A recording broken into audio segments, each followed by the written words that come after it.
ఓం శ్రీ గురుభ్యో నమ. అంగారక గ్రహం, కుజగ్రహము అంటే కొన్ని రోజుల పాటు ఏదైతే మనకి గ్రహం అనేది ఆ రాశిలో ఉన్న రోజుల కంటే ఎక్కువ రోజులు ఉంటే దాన్ని స్తంభన అంటాం. ఆ స్తంభన అనేది ఏంటంటే కుజగ్రహానికి కొన్ని రోజుల పాటు స్తంభన అనేది జరుగుతుంది. ఇక్కడ అంటే కుజస్తంభన జరిగింది. అంటే కుజస్తంభన అంటే మనకి ఆగస్టు 27వ తారీఖు నుండి 2024 అక్టోబర్ 21 తారీఖు వరకు కూడా 55 రోజుల పాటు కుజస్తంభన జరగటం, మళ్ళీ తిరిగి మిథున రాశిలో సంచారం చేసే కుజుడు కర్కాటక రాశిలోకి మళ్ళీ వెళ్ళి అక్టోబర్ 21వ తారీఖు నుంచి జనవరి 22వ తారీఖు వరకు కూడా, జనవరి 22 అంటే 2025 జనవరి 22వ తారీఖు వరకు 92 రోజుల పాటు కర్కాటక రాశిలో కూడా స్తంభన జరిగింది. దాని తర్వాత జనవరి 22వ తారీఖు నుంచి ఏప్రిల్ 3 వరకు మళ్ళీ మిథున రాశిలోకి సంచారం. అంటే ఇక్కడ మిథున రాశిలోంచి కర్కాటక రాశిలోకి రావటం, మళ్ళీ కర్కాటక నుంచి మిథున రాశి రావటం జరుగుతుంది. అంటే ఇక్కడ జనవరి 22వ తారీఖు 2025 సంవత్సరం నుండి ఏప్రిల్ 3వ తారీఖు 2025 వరకు కూడా మిథున రాశిలో 81 రోజుల పాటు సంచారం జరిగింది. మళ్ళీ ఏప్రిల్ 3వ తారీఖు నుంచి ఆగస్టు 27, 2025 కర్కాటక రాశిలో మళ్ళీ స్తంభన. అంటే మిథున రాశిలోంచి ఫస్ట్ ఆగస్టు 27 నుంచి అక్టోబర్ 21 వరకు కూడా 55 రోజుల పాటు ఉండటం, మళ్ళీ కర్కాటక రాశిలోకి 92 రోజులు, తర్వాత మళ్ళీ జనవరి 22 నుంచి ఏప్రిల్ 3 వరకు 2025 81 రోజులు ఉండటం. అంటే మళ్ళీ ఏప్రిల్ 3వ తారీఖు 2025 నుంచి ఆగస్టు 27వ తారీఖు వరకు కూడా మళ్ళీ కర్కాటక రాశిలో సంచారం. అంటే మిథునము కర్కాటకం, మిథునము కర్కాటకం. అంటే దాదాపుగా ఈ మిథున రాశిలో సంచారం చేయటం అనేది ఎక్కువ రోజులు జరుగుతుంటుంది. అంటే మిథున రాశిలో సంచారం చేయటం అని అంటే మనకి దాదాపుగా 55 + 81 రోజులు, అంటే దాదాపుగా ఎక్కువ రోజులు మనకు సంచారం చేస్తుంటుంది. సంచారం చేయటం వల్ల ఎలా ఉంటుందంటే 146 రోజుల పాటు మిథున రాశిలో సంచారం చేయటం, అలానే కర్కాటక రాశిలో కూడా ఎక్కువ రోజులు సంచారం చేయటం జరిగింది. దాదాపుగా ఆగస్టు 27, 2024 నుంచి ఆగస్టు 27వ తారీఖు 2025 తారీఖు వరకు కూడా దాదాపుగా సంవత్సర కాలం పాటు ఏదైతే కుజస్తంభన అనేది జరిగింది. కుజస్తంభన అంటే ఏంటంటే ఏ గ్రహానికి లేనటువంటి కేవలం కుజుడికి మాత్రం వచ్చే ఒకానొక అవస్థని స్తంభన అంటారు. అంటే ఎప్పుడు కూడా ఒక రాశి నుంచి మరొక రాశికి సంచారం చేసేటప్పుడు మిగతా గ్రహాలతో కాకుండా కుజుడు ఇక్కడ ఒక్కొక్కసారి ఒక్కొక్క రాశిలో స్తంభన జరుగుతుంది. పోయిన సంవత్సరం కూడా ఈ స్తంభన అనేది జరిగింది. అంటే దీనికి ఏమిటంటే బుధ శుక్ర రవి మాసం, మాసార్ధత కుజ అంటారు. గురు ద్వాదశ మాస నేత్ర సన్మానసం శనీశ్వరం అంటారు ఇక్కడ. అంటే ఏ గ్రహము ఏ రాశి యందు ఎంతెంత కాలం ప్రమాణాలు ఉండాలో అంతంత కాలం ఆ రాశిలో ఉండే ఆ గ్రహం అనేది ప్రయాణం చేస్తుంది. అటువంటిది కుజుడికి సంబంధించిన విషయాల్లో 45 రోజుల పాటు కుజుడు ఒక రాశి నుంచి మరో రాశికి ప్రయాణం చేస్తాడు. 45 రోజుల కంటే ఎక్కువగా ఉంటే దాన్ని కుజస్తంభన అంటారు. అంటే మాసార్ధత కుజ అంటారు. అంటే నెలన్నర పాటు మరి కుజుడు ఉంటే మామూలుగా ఉన్నట్టు, అంటే 45 రోజుల పాటు. 45 రోజుల కంటే ఎక్కువగా ఉంటే దానికి కుజస్తంభన అని అర్థం. అంటే జన్మరాశి గతే భౌమాయ రాక్షస పీడిత అంటారు. అంటే ఒక్కొక్క రాశిలో కుజుడు ఉంటే అలాంటి సంఘటన జరుగుతాయని అర్థం. మనకేమిటి అంటే చాలా చోట్ల కూడా మనకి కుజుడి గురించి ప్రస్తావన వాల్మీకి రామాయణంలో కూడా చెప్పారు. అంటే వాల్మీకి రామాయణంలో కూడా రోహిణీ నక్షత్రం అన్నీ పీడించేది కుజుడని, కుజుడు రోహిణీ నక్షత్రం గురించి కూడా కొన్ని మాటలు చెప్పబడింది. అందువల్ల ఇక్కడ కుజస్తంభన అనేది చాలా ముఖ్యమైనది. కుజుడు ఏంది, భూ సంబంధమైన కారకుడు, కోర్టు వ్యవహారాలు, రియల్ ఎస్టేటు, అన్నదమ్ములు, అలానే మెడికల్ సంబంధించిన విషయాల్లో కానీ, శారీరక శ్రమను కానీ, మిషనరీ కానీ, అంటే ఇవన్నీ కూడా న్యాయస్థాన సంబంధమైన రక్షభటులు, నేవీ కానీ, అలానే సైన్యం కానీ, అలానే మేస్త్రీ పనులు చేసేవాళ్ళు కానీ, రియల్ ఎస్టేట్ కానీ, కన్స్ట్రక్షన్ కానీ, వ్యవసాయ భూములు కానీ, అగ్రికల్చర్ సంబంధించిన విషయాలన్నింటిలో కూడా కుజుడు కారకత్వాన్ని వహిస్తుంటాడు.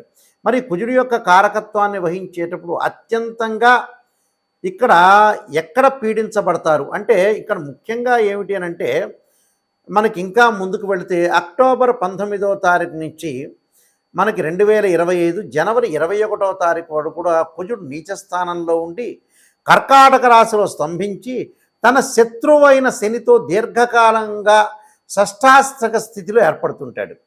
అంటే షష్టాష్టక స్థితి కూడా ఉంటుంది. అంటే కర్కాటక రాశిలో ఉన్న కుజుడిని శని చూస్తుంటాడు, పరస్పర వీక్షణ కలుగుతుంది. ఆ వీక్షణ కలిగిన తర్వాత రకరకాల ఉపద్రవాలు వచ్చే అవకాశాలు కూడా ఉంటాయి. కాబట్టి మరి ఇక్కడ ఏదైతే మనకి కుజుడు యొక్క స్తంభాన్ని బట్టి మనం చూసుకోవాలి. ఎందుకంటే కుజుడు సత్వ భూ ప్రకార రోగ వ్రణ సాహస శస్త్ర అగ్ని సందర్శనోత్పాటన భాతృ కుజ అంటారు. అంటే భూమికి సంబంధించినవి, అన్నదమ్ములకు సంబంధించిన, అగ్నికి సంబంధించినవి, వాహన శస్త్రాలకు సంబంధించినవన్నీ కూడా మనకి కుజుడు తెలుపుతూ ఉంటాడు.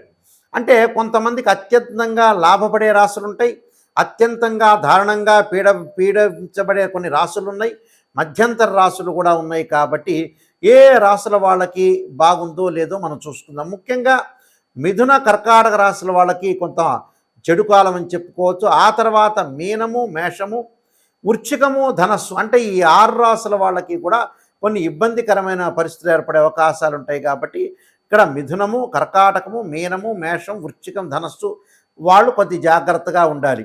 మిగతా రాశుల వాళ్ళకి కొన్ని మంచి యోగాలు ఉండే అవకాశం అనేది ఉంటాయి. ధనుస్సు రాశి వాళ్ళకి కుజస్తంభన వల్ల సప్తమ స్థానంలో కుజుడి యొక్క సంచారం, అష్టమ స్థానంలో కుజుడి యొక్క సంచారం. మరి సప్తమ స్థానంలో మిథున రాశిలో కుజుడి యొక్క సంచారం ఎప్పుడు ఉంటాడంటే ఆగస్టు 27 నుంచి అక్టోబర్ 21, 2024. దాని తర్వాత జనవరి 22, ఏప్రిల్ 3, 2025. ఆ సమయంలో మిథున రాశిలో సంచారం చేయటం వల్ల వృత్తి వ్యాపారాల యందు కొంత అనుకూలంగా ఉండటం, వ్యాపారంలో పెట్టుబడులు బాగా రావటం, అలానే అన్నదమ్ముల మధ్యలో కొంత సఖ్యతగా పెరగటం, అలానే పుత్రులతోటి మిత్రులతోటి కొంత వైషమ్యాలు, వారసత్వంగా వచ్చే భూమి రీత్యా కూడా కొంత వివాదాలు రాకుండా కాపాడుకోవాలి. అనవసరమైన ప్రయాణాలు చేయొద్దండి, చెడు వార్తలు వినొద్దండి. భార్యాభర్తల మధ్యలో విరోధ భావాలు రాకుండా కొంత కాపాడుకోండి. రహస్యమైన అవయవాలకు వ్యాధులు వస్తే అవకాశాలు ఉంటాయి. అంటే రహస్యమైన విషయాలు అనంటే ఏమిటంటే ఏదైనా సరే మనకి తెలియని లోపల కొంత శస్త్రచికిత్సలు చేసుకోవటం, అనారోగ్యం అనేది కొంత ఇబ్బందికరంగా ఉంటుంది. కాబట్టి ఇబ్బందికరంగా ఉన్నా కూడా సత్వరమే తగ్గిపోయే అవకాశాలు ఎక్కువ ఉంటాయి. కాబట్టి అష్టమ స్థానంలో కుజుడి యొక్క సంచారం వల్ల అంటే కర్కాటక రాశిలోకి ప్రవేశిస్తాడు కాబట్టి అప్పుడు కొంత విసుగు విరామం లేని ప్రయాణాలు చేస్తుంటారు. అనవసరమైన ప్రయాణాలు, అనవసరమైన ఆందోళనలు, అనవసరంగా మానసికంగా ఆందోళన చెందొద్దండి. దానితో పాటు ఆరోగ్యపరంగా ఎలాంటి ఇబ్బందులు కలిగినా కూడా తొందరగా స్పందించండి. డబ్బును కొంత పొదుపు చేయండి. ఉద్యోగంలో ప్రమోషన్లు వస్తాయి, వృత్తిరీత్యా అనుకూలంగా ఉంటాయి. తలపెట్టిన పని అంతా కూడా మీకు మంచి జరుగుతుంటుంది. కొన్ని జాగ్రత్తలు ప్రవర్తిస్తే మంచి జరుగుతుంది. శుభ కార్యక్రమాల్లో పాల్గొనటం, వివాహాలు జరగటం, సంతానపరంగా ఇబ్బందులు లేకుండా సంతానపరంగా అనుకూలంగా ఉంటుంది. అన్నదమ్ముల మధ్యలో కొంత సఖ్యత అనేది ఉంటుంది.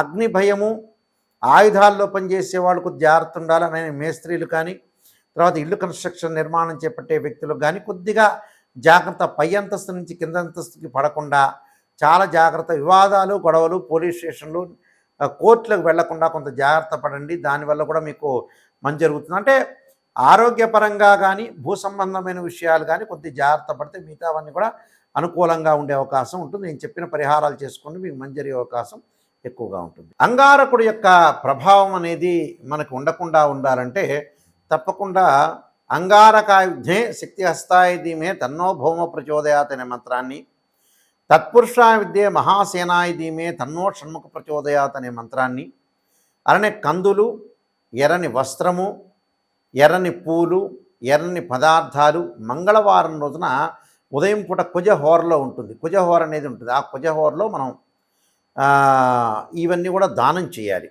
దానం చేయటంతో పాటు తప్పకుండా కొన్ని అనుసరించాల్సిన విషయాలనే ఉన్నాయి. మంగళవారం రోజున ఈ కుజస్తంభన ఎంత కాలం అయితే ఉంటుందో మంగళవారం రోజున ఉపవాసం చేసి సుబ్రహ్మణ్య స్వామి యొక్క ఆరాధన చేయటం చాలా మంచిది. ఆరాధనతో పాటు ఏదన్నా సరే సుబ్రహ్మణ్య స్వామి యొక్క క్షేత్రాలను దర్శనం చేయటం ఒకటి, వివాహం కాని వాళ్ళు ముఖ్యంగా శ్రీ వల్లీ దేవసేన సమిత సుబ్రహ్మణ్య స్వామి యొక్క కళ్యాణం చేయటం, సుబ్రహ్మణ్య స్వామికి అభిషేకం చేయటం, కందులతో చేసిన ఏదైతే వంటకాలన్నీ కూడా ఏదన్నా సరే తయారు చేసి దేవాలయంలో ఇచ్చి భక్తులందరికీ కూడా పంచాలని ఆ దేవాలయంలో ప్రధాన అర్చకులకు చెప్పటం. అంటే ఇవన్నీ కూడా అలానే మంగళవారం రోజున ఏదైతే మనకి రాహుకాలంలో దీపం పెట్టడం, ఇలాంటివన్నీ కూడా చేయటం వల్ల ఏంటంటే మనకు కుజుడి యొక్క దోషం పోయే అవకాశం ఉంటుంది. దాంతోపాటు ధరణీగర్భ సంభూతం విద్యుత్ కాంతి సమప్రభం కుమారశక్తి అస్తంచ మంగళం ప్రణమామ్యం అని చక్కగా ఈ మంత్రాన్ని చదవండి. మంత్రాన్ని చదవడం వల్ల కూడా మనం మంచి జరిగే అవకాశం ఖచ్చితంగా ఉంటుంది. మీ అందరికి కూడా మంచి జరగాలని ఆశిస్తూ సర్వే జనా సుఖినో భవంతు.